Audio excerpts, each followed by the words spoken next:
muri uyu mwanya twatumiye umwe mu banyapolitiki b'abanyarwanda bayimazemo igihe ubu ari hanze y'igihugu. nitwa Faustin Twagiramungu, nkaba narabaye mu Rwanda nyobora ishyaka MDR ubu ryaciwe. Hanyuma yaho nako mbere yaho nabanje no kuba minisitiri w'intebe kuva muri 1994 kugeza muri 1995 mu kwezi kwa munani. Ubu rero nkaba ndi umukuru w'ishyaka RDI Rwanda Rwiza, nkaba nyobora n'impuzamashyaka yitwa CPC, nkaba mba mu Bubiligi. Ndabasuhuje bwana Faustin Twagiramungu kandi ikaze ku ijwi ry'Amerika. Murakoze cyane, nanjye ndabashuhuje. Murakoze cyane bwana Twagiramungu.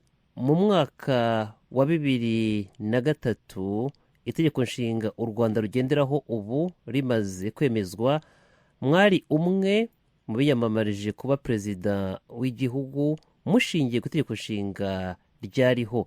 Iri tegeko risanzweho ni iki mu by'ukuri? Akarusho karyo kuri demokarasi ku banyarwanda ni akahe? Akarusho k'itegeko nshinga kuri demokarasi, iyo constitution cyangwa itegeko nshinga iyo ari yo yose iyo yatowe n'abaturage bakayemeza igomba gukurikizwa ukwiri. Nko mu myaka y'ibihumbi 2003 byaragaragaraga ko manda y'imyaka 7 gukuba kabiri iramutse ikubwe kabiri ubwo n'imyaka 14 twumvaga twese byari bihagije. Ibyo rero akaba ari akamaro kanini cyane uko byemejwe na rubanda, uko byemejwe na za referendum zavuze ko baryemeye. Nkaba nibwira ko ariko rigomba kuzakomeza. Ntabwo kamaro ngewe mbona twese abanyarwanda, yaba perezida wa repubulika, y'abantu bavuga ko bari mu nteko, bagombye kujya bemeza amategeko agakurikizwa ntahindagurwe ngo kubera ko ngo hari ibindi byaje bigizwe n'abantu bamwe gusa cyangwa se bigizwe n'agatsiko cyangwa se bigizwe n'umuntu. Nicyo nahereyeho ngira nti akarusho nakaye kubera ko iri tegeko nshinga mwiyamamarijeho muri 2003 bwana Twagiramungu ryemejwe n'abanyarwanda muri kamarampaka, none ubu mwe kuba ubusabe bw'abanyarwanda bwo guhindura iri tegeko nshinga mubwumva muti? Abanyarwanda muvuga ntabwo ari abanyarwanda bigenga mu bitekerezo, ibyo kandi bose barabizi. Ntabwo abanyarwanda bashobora kwikorera ibiseke cyangwa iby'iwacu twita ibitukuru ngo babishyiremo impapuro baze bature nk'abatura inzagwa cyangwa se amashazi ibwami, ngo bicare hariya bivuye ngo twari tuje kubabwira ko dushaka kuzahindura itegeko nshinga. Uko byakozwe byavugiwe ku maradiyo mpuzamahanga no ku maradiyo yo mu Rwanda, abaturage ubwabo bahakana ko batigeze bibwiriza ibyo bintu, ko babibwirijwe n'abayobozi bari mu nzego zinyuranye z'igihugu. Nkaba rero nibwira ko abanyarwanda, mugani wa mu minisitiri ataritambukira avuga ngo abanyarwanda bazi ubwenge kuko bazi ko ibyo ngibyo batabikoze abenshi bafungwa cyangwa se bakicwa. Nkaba rero nibwira ko ibyo ngibyo ntabwo nabitindaho. Nta munyarwanda n'umwe nzi waba yarafashe ya mbere ati jewe ndaje mbikoze ku bwende bwanjye. Gusa umuntu yavuga ko batakiri n'abanyarwanda gusa, mujye muvuga ko ari abanyarwanda b'ingaruzwa muheto. Ubutegetsi bwagiyeho kuva mu mwaka w'1994 kugeza magingo aya, dukoze bilan, ni ukuvuga tuvuze ibyo bagezeho byerekeranye n'ubuyobozi bw'abaturage no kubaha amahoro n'ibindi. Abo bantu basa n'abavanywamo umutima, wenda ubwonko bwe buracyari muda. Byose bigeze ubibona wowe ko abantu bikorera inkangara barimo impapuro ngo bagiye kwerekana ngo ko bakunda ngo umuntu. Ibyo byo kubingaruzwa muheto byo nibyo nemeza.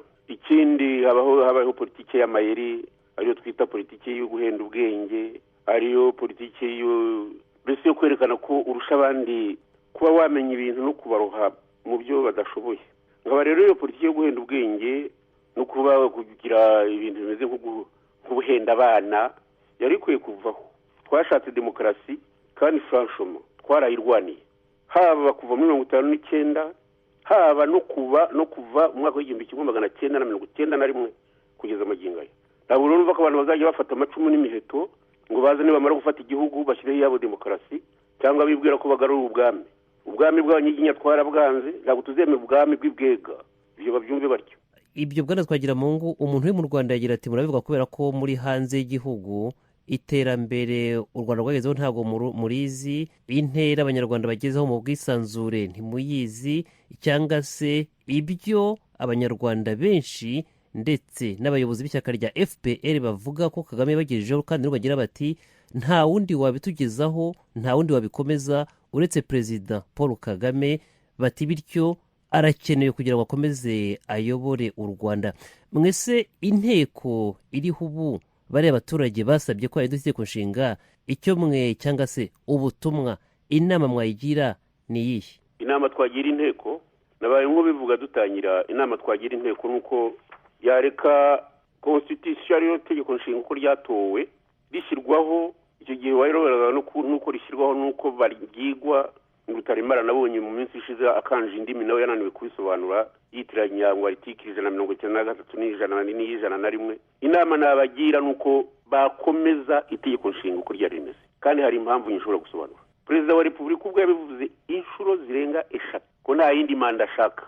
Byaje kugenda bitese noneho ngo yemere kandi yemeze ko izo manda zigomba guhinduka. Ese kuki umuntu yakuva ko ari wenyine ushobora kuyobora igihugu wenyine? Kuva muri 62 kugeza amagingo aya ngaya nta bandi bantu bashobora kuyobora igihugu koko uretse umuntu umwe. Ndagira rero ngo mubwire kuri iki kibazo ubwo wakizanye. Abanyarwanda bagomba kumenya ko igihugu cy'u Rwanda ari icyabo, ntabwo ari icy'umuntu umwe. Ntabwo abantu basezereye ingoma ya cyami ngo bagarurire ingoma ya cyami kubera ko abantu bafite imbunda n'amasasu yo kubarasa. Tumaze imyaka 42 dutegekwa n'abasirikare. Igihe cyari kigeze ko abasirikare bajya muri za kazerne bakicarayo bakareka abaturage bakabaha amahoro, bakarinda ubusugire bw'igihugu, bagatanga n'umutekano mu gihugu. Nabyo gukomeza gushaka gukirira muri ibingibi bya demokarasi y'ibinyoma niba biharira rubanda. Abantu bamaze guca akenge, abantu barize barasomye bazi demokarasi icyo ari cyo, ariko nibaduha amahoro. Naho by'amajyambere nta majyambere Kagame yagezeho arusha ayo bakayibanda bagezeho. Igihe Kigali yari utuwe n'abantu 2,000, imihanda barayikoze, ibiraro byarakozwe, amatara yaraje, inzu zarubatswe. Abandi ba Kagame baje bafatiraho abandi bagejeje. Nta kintu mbona Kagame yakoze cy'igitangaza. Ibyo yaba yarakoze nibiterwa n'ibyo basahuye muri Kongo, ntabwo ari iby'ubukungu bw'u Rwanda cyangwa se ibyo bahabwa n'abazungu. Kagame yari afite banki yo kubaka ibyo bintu byose. Ibyo rero ntabwo bajya babikanyisha. Muragira muti demokarasi, ariko demokarasi ni ubutegetsi bw'abaturage, demokarasi ni icyo abaturage bihitiyemo. None dukurikije imibare yagaragajwe n'inteko, bariya abanyarwanda, bariya abaturage batora batangaza icyo bifuza, muragira muti babaye ingaruzwamuheto, bashyizweho igitugu ariko nta kibigaragaza. Muvuze ko n'umwe mu bategurira itegeko nshinga Senateri Tito Rutaremara atabisobanuye neza. Ubutaha nzamushaka tuganire nawe igihe tubwira kuri iki kibazo. Ariko se ko abaturage bahagurutse, mwavuga mute ko atari demokarasi mu by'ukuri? Ariko se bahaguruka mbere y'umwaka wa 2016 na 7 kubiri barahagurutswa kubera ko ababaha imfashanyo bavuze ko umuntu uzongera kugira manda cyangwa se agahindura itegeko nshinga, ahindura izo za manda zatanzwe, batazabyemera. Nta kindi cyabahagurukije. Abo rero baratangira bajya mu baturage barabahinda amafaranga 5,000 ni mwikorera inkangara mu jyana i Kigali, mubeshye rubanda, mubeshye abazungu bashebuja, babeshye bashebuja ko abaturage ngo babishaka. Niba babeshye bashebuja ariko babeshye abanyarwanda. Urumva se? Ntabwo abo banyarwanda babikoze babivanye ku mutima. Ibyo ni ibintu tuzi. Ikindi ntimugajye mushaka kubeshya rubanda namwe, wenda nibwira ko ku maradiyo mugomba kujya mubisobanura neza. Ntabwo Kagame arusha popularite Habyarimana, muzabimenye. Ntabwo Kagame arusha popularite Kayibanda. Ntabwo rero numva Kagame ko yaje ari nk'umuntu uvuye mu ijuru werejwe na Mungu ngo aje gukora ibitangaza, ngo yazuye abapfuye, yirukanye amashitani, akiza indwara z'amoko yose, cyangwa se ngo ahindura amazi divayi n'ibindi ntazi. Uwo muntu ni muntu ki? Ugomba kwikorerwa inkangara, abantu miliyoni zirenze 3 n'igice zikaza baje ngo kuvuga ko ngo uwo muntu ari we bashaka. Mu by'ukuri koko niwe bashaka se kubera ko ntawe yishe data? Niwe bashaka ko nta cyaharangwaho? Rero ubundi nabonye avuga ngo birababaje cyane ngo kubona ngo bafunga ngo umusirikare ukomeye nka Karake, ngo noneho natwe basigaye batwita bicanyi. Byenda gusetsa nk'ibyo muri kinyamateka. Ubundi Bwana Twagiramungu, icyo ni ikindi kibazo muzamuye ntifuzaga ko twavugaho muri iki kiganiro cy'uyu munsi. Sinzi kandi niba mufitiye ibimenyetso simusiga, ariko se ngaho ibyo by'abaturage iyo abantu batangiye kubimbaza yega ndakuze. mukomoje ku ijambo mugira muti abaterankunga abaha inkunga u Rwanda bifuje ko buri mu perezida wa Afurika ndetse no mu Rwanda yajya agira manda ebyiri gusa, ariko ibyo abanyarwanda ari abaturage ari n'abayobozi ndetse na perezida Paul Kagame nawe ubwe ejo bundi yumvikanishije neza ko abanyamahanga atari bo bazi inyungu z'abanyarwanda, atari bo bazi neza icyo abanyarwanda bifuza n'icyo bagamije kugeraho kurusha abanyarwanda ubwabo. Ahubwo hari n'uwagira ati ibyo muvuga by'abaterankunga bashaka manda ebyiri nabyo ni igitsuri ku munyarwanda. Yagira ati bimwaka agaciro ke, bimwaka demokarasi ye n'ubwisanzure bwe. Aha mwabisobanura mute ko bisa nk'aho ari ukwivuguruza? Ibyo ari byo byose ntabwo nakwirwa ntina kuri ayo magambo. Niba Kagame abona ko arusha abantu bose ubwenge azitoresha, ariko azamenye ko mu by'ukuri niba yitorishije abanyarwanda batazicara gusa. Se harya we kuki yafashe intwara akarwana byari bitewe n'iki? Nuko nta demokarasi yari ihari, nuko baje batubeshya, uretse ko bari bafite ibindi bakinze inyuma. N'abandi banyarwanda babona ko nta demokarasi ihari nabo bazakora nk'ibyo yakoze, kuko nibwira ko nta bwenge afite cyane bwo kurusha abandi kugera ku buyobozi bw'igihugu banyuze inzira yanyuzemo. Ngira ngo nicyo ashaka. Ariko ubundi turarambiwe rega, turambiwe ubutegetsi bwa gisirikare. Nakubwiye ko ari imyaka 42. Habyarimana yategetse 21, ubona bageze kuri 21. Bari bakwiye kurikiraho bakamenya ko abantu bize, bakamenya ko abantu bashobora gukora politike, ko bakunda igihugu cyabo nguko nabo bagikunda. Ese ni ukuvuga iki? Ko ni ukuvuga ko Kagame hagejeje ahangaha nta wundi waharenza, ko nta wundi wakora ibyo Kagame yaba yarakoze, ko bose bagiye bakora iby'uruhererekane kuva muri 62 kugeza ubu. Se ikintu mukangisha Kagame yaba yarazanye gishya mu Rwanda ni iki? Isuku. Ahubwo se nabarute azane demokarasi. Ibyo bindi byose byo gukangisha ngo bya todo de croissance ngo ni 7 ngo n'8 kwijana, ibyo ni ibintu by'iterabwoba. Ibyo ngomba kujya mubibwira abaswa, kuko natwe turabizi abanyarwanda akaga barimo turakaza. Muragira muti bwana Twagiramungu ibyo perezida Paul Kagame yakoze nta utabikora. Natangiye mvuga nti muri 2003 mwiyamamarije umwanya wa perezida w'igihugu mushingiye ku itegeko nshinga ririho ubu, rishobora kuba ryahindurwa cyangwa ritahindurwa. Muri 2017 murateganya kujya mu Rwanda kwiyamamariza umwanya wa perezida? Dusorezaho. Ariko iki kibazo abantu bakunze kukimbaza, birumvikana ni ngombwa. Nababwiye ko ndi umunyarwanda, igihe constitution itambuza ntawe ngomba kubwira ngo sinzaza.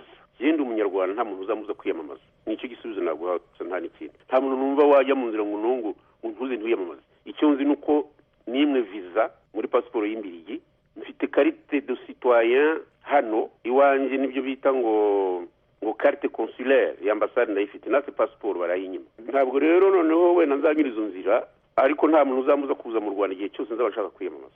Babishyire mu mutwe, babifate gutyo. Igihugu ni icyacu, ntabwo igihugu ari icyabohojwe na Kagame n'abo yazanye, nabo yatangiye kwahukamo abarimbura. Ni naho narangiriza. Naho murangirije. Ndabashimiye bwana Faustin Twagiramungu, tuvuganye ari mu Bubiligi.